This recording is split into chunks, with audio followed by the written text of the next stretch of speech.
débat qui les agite périodiquement, contrôle des frontières, euro, fédéralisme ou Europe des nations, pour ne citer que ces quelques exemples. On va parler de tout ça dans quelques instants avec l'économiste Jacques Niconoff, ancien président d'Attac, président du Parti de la démondialisation. Je précise que vous êtes candidat à la présidentielle.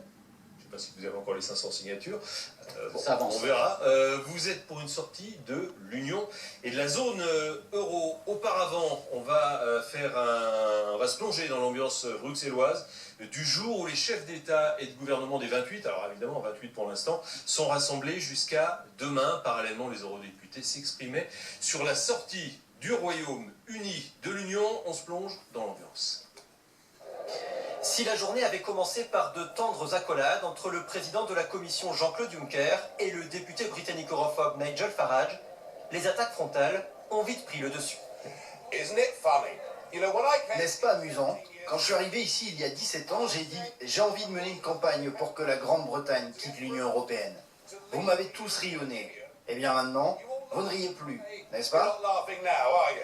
Des provocations qui, visiblement, énervent passablement certains eurodéputés. Quelle immonde campagne, monsieur Farage. Les affiches de campagne de Nigel Farage montrant du doigt les réfugiés comme dans une propagande nazie. Je n'aurais jamais pensé que quelqu'un dans cette chambre puisse faire de telles choses. Mais voyons la vie du bon côté. Finalement, nous allons nous débarrasser du plus grand gâchis dans le budget de l'Union, votre salaire. Le président de la Commission européenne, lui, y est allé de son humour, très british. C'est la dernière fois que vous applaudissez ici. Je suis très surpris d'ailleurs de vous voir ici. Vous vous battez pour nous quitter. Pourquoi êtes-vous là? Voilà donc un divorce qui commence entre l'Union européenne et la Grande-Bretagne de manière plutôt brutale. Voilà pour l'ambiance tendue malgré le sourire de Farage. Jacques Niconoff, pour vous, ce Brexit, est-ce le début d'un processus de fond en Europe?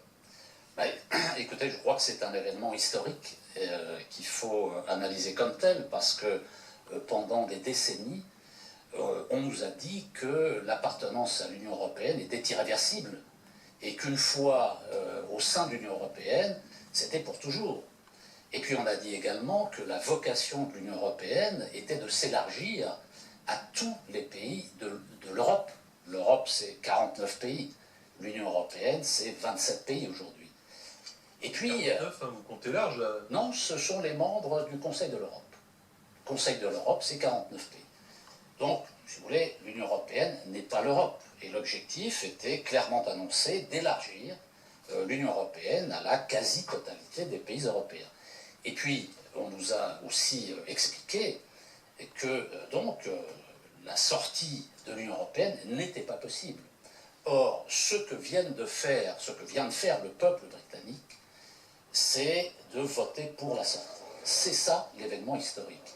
Il faut bien le mesurer, parce que des déluges de propagande ont été déversés sur le peuple britannique. Des Alors, menaces, on précise que vous êtes des ultimatums. pour la sortie de l'Union européenne, de la France et de la zone Bien euro. sûr, Donc, bien vous sûr. faites bien votre On va y venir, discours. c'est évident, ça va de soi.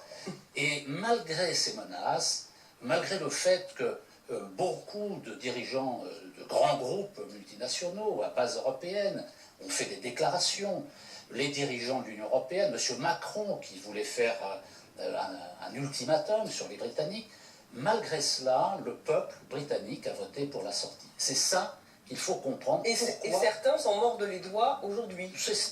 Pour l'instant, on n'en est pas là. Il faut d'abord... La peur du triple A, il y a les conséquences qui sont très concrètes ça, c'est des manœuvres actuellement pour le habituelles. Royaume-Uni. Ça, c'est prendre les choses par le petit bout de la lorgnette. Ce qu'il faut comprendre, si on veut résoudre les problèmes, c'est pourquoi les Britanniques ont voté majoritairement pour la sortie de l'Union européenne. Telle est la question.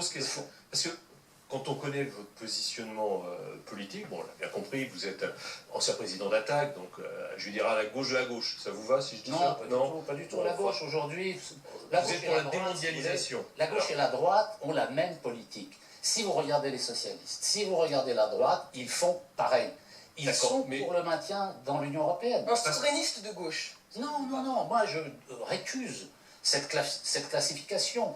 Aujourd'hui, le clivage principal ne passe pas entre la gauche et la droite. Il passe entre les mondialisateurs et les démondialisateurs. C'est 2005, c'est 92, c'est le nouveau clivage. Sur ce point, beaucoup d'hommes politiques, ou d'analystes politiques vous rejoignent. Je précise simplement que vous avez soutenu, je crois, Nicolas Dupont-Aignan dans une élection J'ai voté législative. pour lui, j'ai appelé à voter pour lui lors du deuxième tour de l'élection législative de 2012. Il était opposé à un socialiste européiste, comme ça n'est pas permis. Le choix était évident. Donc pour vous, la ligne de fracture, c'est Mondialisateurs, ceux qui mondialisent, qu'est-ce qui vous sépare du Front ceux qui National? écrasent les peuples, et ceux qui veulent démondialiser, c'est-à-dire ceux qui veulent se libérer. Pardon ? Qu'est-ce qui vous sépare du Front National? Ben, c'est très simple. Le Front National ne veut pas démondialiser. Le Front National ne veut pas sortir de l'ordre néolibéral mondial. Quand on entend Florian Philippot, Marine Le Pen... Oui, mais ça, alors, ils peuvent toujours, pour se défendre savez, et dans confronter un, les contradictions. jouer leur petite musique, mais le gros de l'orchestre, c'est Marine Le Pen, et c'est elle qui fixe la ligne. Ça, c'est pour amuser la galerie. La mondialisation, quand moi je parle de mondialisation néolibérale, bien évidemment. Qu'est-ce que c'est que la mondialisation néolibérale? En 3 mots, c'est le libre-échange, c'est la globalisation financière, et ce sont des traités et des institutions multilatérales qui détruisent la souveraineté des peuples pour interdire toute possibilité de politiques alternatives. C'est de cela dont il faut sortir. Est-ce que le Front National veut sortir de la mondialisation néolibérale? Pas du tout. Mais il propose un référendum. Pour accélérer. D'accord, mais ça ne dit pas ce qu'il va faire après. Après, il s'est déjà exprimé. Pour revenir sur le Brexit. Il a un doute. Attendez, vous Oui. me posez Oui. Non, mais je n'ai même pas fini. il n'y a pas de représentant du Front National Alors, pour vous apporter la contradiction. C'est pour ça que oui, mais enfin, voilà. d'accord, On va revenir sur au moins que je termine, ma réponse. Je veux dire que le Front National fait semblant de vouloir sortir de l'Union européenne et de l'euro. Je prends un seul exemple qui explique tout, à mon sens. Le Front National explique qu'il est pour une sortie groupée de l'Union européenne et de l'euro. Qu'est-ce que ça veut dire? C'est pas ce qu'a dit Marine Le Pen tout à l'heure au Oui, Parlement Marine à Le Pen a Bruxelles. dit une chose, il n'y a pas de une autre, mais contradicteur en face. il faut regarder les textes de congrès. C'est ça qui fait foi. Les textes de congrès, les documents officiels du Front National, c'est sorti de l'euro, oui, on entend ça, ils veulent sortir de l'Union européenne et de l'euro, c'est ce que les gens entendent, mais ils ne voient pas, les gens, la petite subtilité que Marine Le Pen ajoute, elle ajoute groupé. Or, c'est ça qui fait la différence. C'est un peu comme les contrats d'assurance, vous savez, en bas des pages, vous avez des caractères tout petits qui expliquent telle ou telle clause. Groupé, ça veut dire sortir avec d'autres pays, mais il n'y a pas d'autres pays. On lira les textes attentivement. Voilà, c'est tout, c'est facile à comprendre. Oui, pour revenir sur le Brexit, vous dites qu'il y a eu une propagande de la part du camp de Remain qui voulait que le Royaume-Uni reste dans l'Union européenne, mais vous, est-ce que vous pensez que la sortie du Royaume-Uni est si indolore que ça? On a parlé des menaces de délocalisation, du triple A, des conséquences économiques, de la crise politique. Est-ce que c'est si indolore que ça, finalement, cette sortie? Vous savez, il y a, et je le disais tout à l'heure, en Europe, il y a 49 pays. Il y en a 28 qui sont dans l'Union européenne. Cela signifie qu'il y en a 11, si je fais de bons calculs, qui sont hors de l'Union européenne. Est-ce que ça pose un problème? Ça ne pose aucun problème. Le Royaume-Uni va rejoindre les pays membres du continent européen, mais qui ne sont pas membres de l'Union européenne. Point barre, c'est terminé. C'était aussi simple, alors pourquoi les patrons de PME, pourquoi la CITIS en Je vais vous répondre. comme des échanges Je vais vous financiers. répondre parce qu'il y a des gens qui agitent cette menace pour faire peur à la population. On a connu ça en 2005.